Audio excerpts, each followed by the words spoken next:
The wind howled against the cabin windows like a wild animal searching for entry. Inside, Jason Anderson stared at the dancing flames in his fireplace, fingers absently stroking the keys of his old upright piano without pressing them. 3 years in this isolated cabin outside Whitefish, Montana had taught him that December storms could be merciless. But tonight felt different, harsher, lonelier. A sudden pounding at the door jolted him from his thoughts. Jason froze, heart racing. Nobody ventured up this mountain road during storms. Nobody knew he was here, except the school where he taught piano lessons. Grabbing a fire poker, he approached cautiously. "Please," a voice called through the howling wind. "My son is sick. Our car broke down. We just need shelter until morning." Jason peered through the frosted window. A tall figure hunched protectively over a smaller one, both nearly invisible in the swirling snow. His mind flashed to Daniel, the ex-boyfriend who'd stolen his savings and disappeared, leaving nothing but betrayal in the memory of his father's words. "This lifestyle will only bring strangers who hurt you." The small figure coughed violently, the sound cutting through the wind like glass. "I have nowhere else to go," the voice pleaded again. "He's burning up." Something in Jason's chest cracked open. With trembling hands, he unbolted the door. Wind and snow burst inside as a man stumbled in carrying a small boy wrapped in a jacket. The child's face was flushed with fever, his small body shivering uncontrollably. "I'm Noah. This is Leo," the man said, dark hair plastered to his forehead with melting snow. "Thank you. You saved us." Jason nodded stiffly, keeping his distance. "The couch is by the fire. I have soup and tea."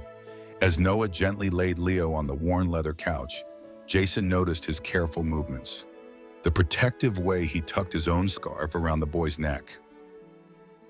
There was no wedding ring, just a simple silver band on his right hand that caught the firelight.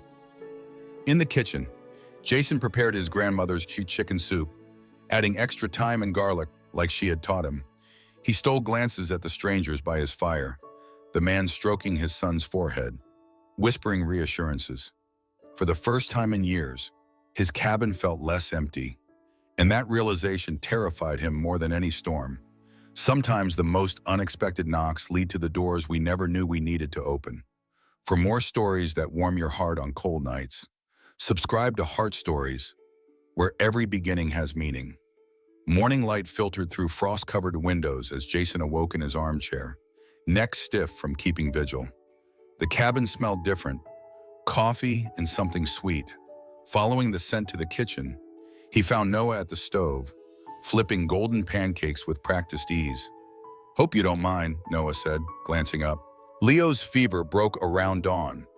Thought I'd make breakfast as thanks." Jason spotted Leo on the couch. Color returned to his cheeks, intently studying Jason's collection of music books. The radio on the counter crackled with news. Roads closed, storm warning extended another day. They were trapped together. "You play?" Noah asked, nodding toward the piano. "I teach at Whitefish Elementary," Jason replied, accepting a steaming mug. "And at Mountain Pine Bar on weekends." Leo coughed softly from the couch. "Can you play something now?" Against his better judgment, Jason sat at the piano, fingers finding the keys of a melody he'd composed during his first Montana winter. The notes echoed through the cabin, melancholy yet hopeful, like sunlight through bare branches. When he finished, Leo clapped enthusiastically while Noah watched with an expression Jason couldn't quite read. By afternoon, Leo's fever returned. Without thinking, Jason prepared a compress the way his mother, a nurse in Great Falls, had taught him. His hands worked with gentle precision, placing the cool cloth on Leo's forehead. Noah watched silently. "You're good with him," Noah said later as they sat by the fire, Leo finally sleeping peacefully. "My mom worked late shifts. I helped with my younger siblings," Jason explained, then hesitated. "They don't speak to me anymore. Not since I came out." The words hung in the air between them. Noah's eyes reflected the firelight as he turned the silver band on his right hand. "Michael," he said quietly. My husband. We were together 8 years. Cancer took him 2 years ago. He smiled sadly at his sleeping son. Leo was 4 when he died. Some days I worry Leo's forgetting him. Snow continued falling outside, blanketing the world in silence as the two men shared fragments of their lives. Noah spoke of Michael's laugh, his terrible cooking, how they dreamed of raising Leo in a small town. Jason told him about his music scholarship, the family that disowned him, the boyfriend who left him with nothing but debts and trust issues. As evening settled, Leo awoke feeling better. Noah taught him how to make his special chocolate chip cookies, flour dusting their shirts as they laughed. Jason found himself joining in, showing Leo how to measure vanilla extract exactly right. The cabin filled with warmth beyond what the fireplace provided. After dinner, Leo insisted on drawing, tongue caught between his teeth in concentration. He created a picture of the snow-covered cabin with 3 figures standing before an open door. "Our snow family," he announced proudly, taping it to the wall. "This is our second home." That night, as they roasted marshmallows over the fire, their hands accidentally touched, reaching for the same skewer. Jason pulled back quickly, but not before feeling the warmth of Noah's fingers, not before noticing how Noah's eyes lingered on his. Outside, the storm continued, but inside, something else entirely was brewing, something neither man had expected to find in a stranger's kindness during a winter storm. True connection isn't found in perfect circumstances, but in the quiet moments of understanding when we're brave enough to share our broken pieces with someone who recognizes their shape.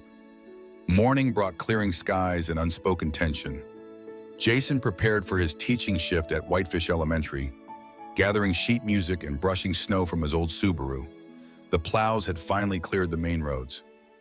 "I should get Leo home," Noah said, standing awkwardly in the living room. "Thank you for everything."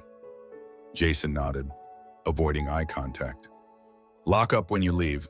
The spare keys under the blue pot." The school day passed in a blur of piano scales and children's questions. At Mountain Pine Bar that night, Jason played mechanically, his mind drifting back to the cabin, wondering if they were truly gone. The tips were decent, but Principal Matthews had pulled him aside that morning. Budget cuts were coming, and music programs were always first to go. Snow crunched under his boots as Jason returned home near midnight. The cabin stood dark and silent. Opening the door, he found everything spotless. Dishes washed, blankets folded, firewood restacked. His heart sank. On the kitchen counter lay a crisp note beside a sleek black card with no name, just a discreet silver chip. "Thank you for the warmth, the music, and for showing Leo and me that kindness still exists when we need it most. You helped more than you know." No signature, no number, just the mysterious card that felt impossibly heavy in Jason's hand.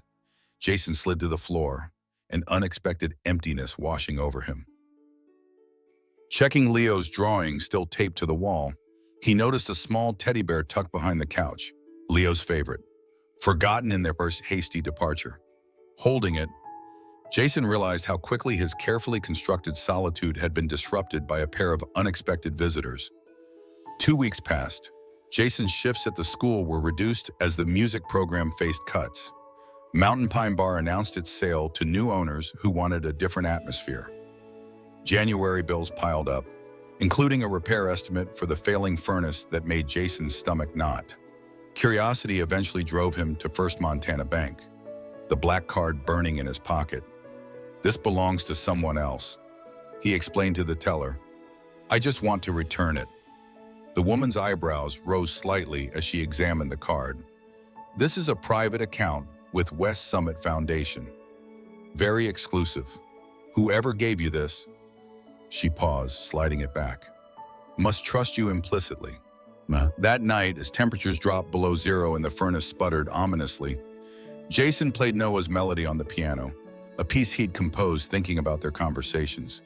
Leo's teddy bear watched from the couch, its button eyes reflecting the last embers in the fireplace. The knock at the door was not a person, but a FedEx envelope. Inside, an invitation on heavy cream paper.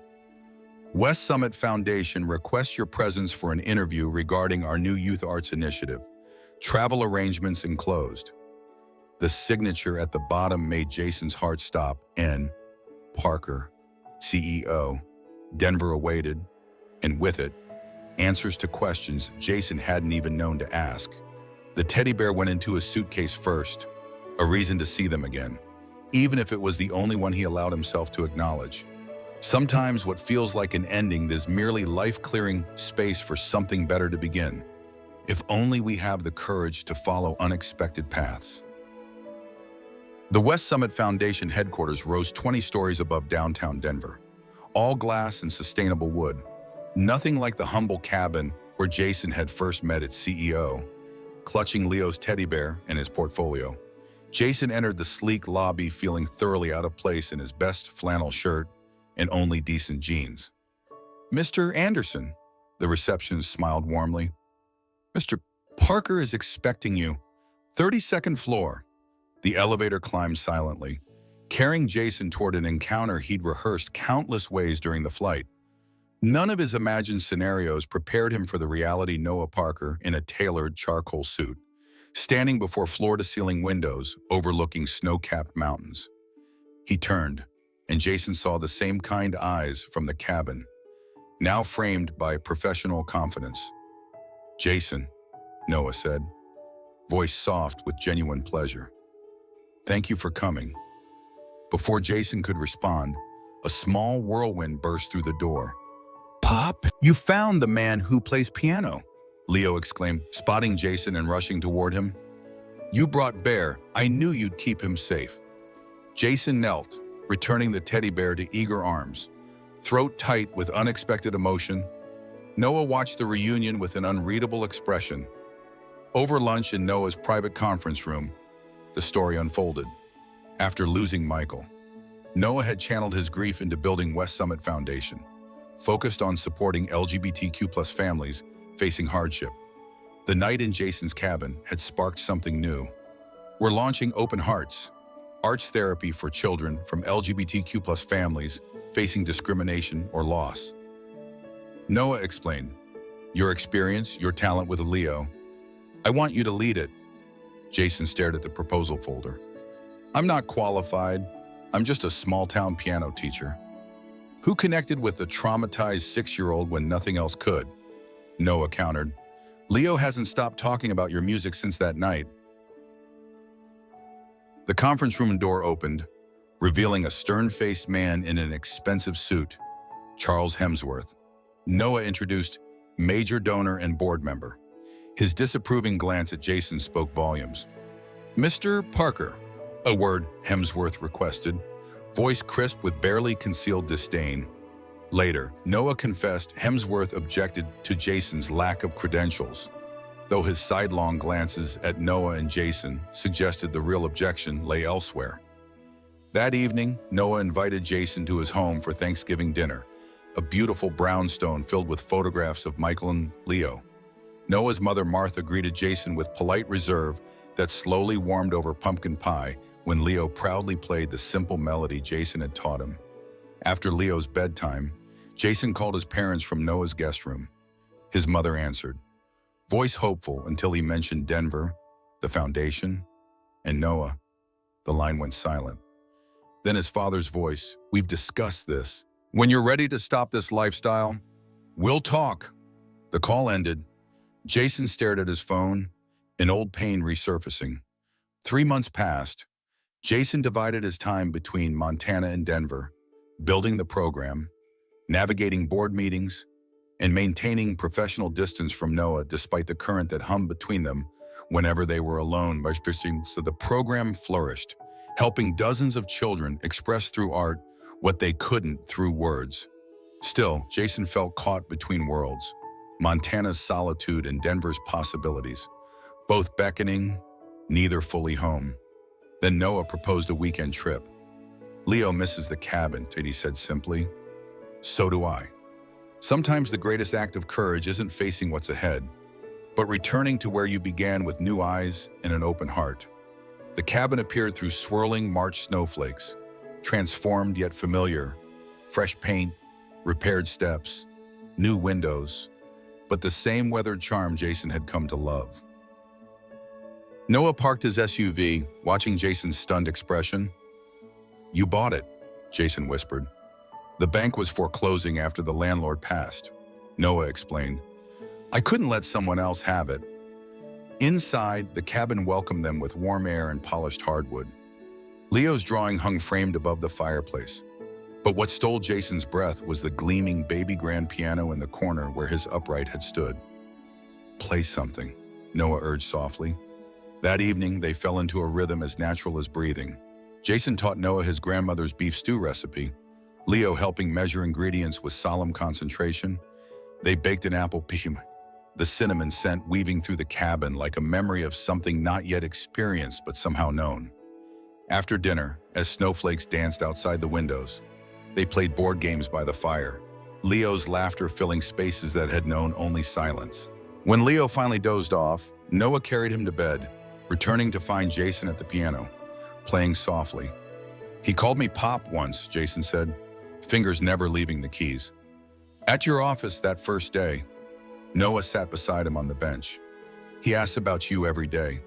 When you're in Montana." Their shoulders touched, a current passing between them.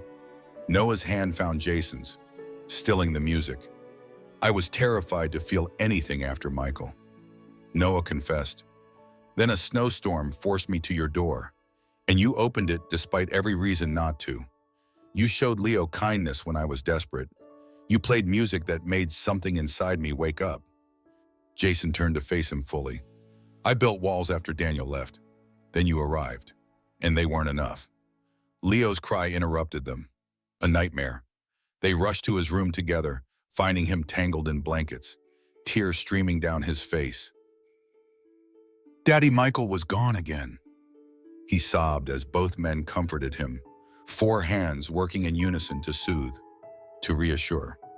"But you're here," Leo whispered, eyes finding Jason. "Pop is here now." The next morning, they built a snowman outside the cabin, 3 scarves marking their collaboration. Noah asked Jason to fetch carrots from his coat pocket. Instead, Jason found a small box containing a silver ring inscribed, "For the one who opened the door." Under the same sky that had brought them together during a snowstorm, Noah knelt in the snow. "This cabin has seen us at our most vulnerable and honest. Will you make it our home? Yours, mine, and Leo's?" Jason's answer came not in words, but in the way he pulled Noah to his feet, in their embrace as Leo danced around them in the falling snow, in the tears that froze on their cheeks as their lips finally met. 1 year later, the cabin hosted their wedding. Martha sat in the front row beside Jason's piano students.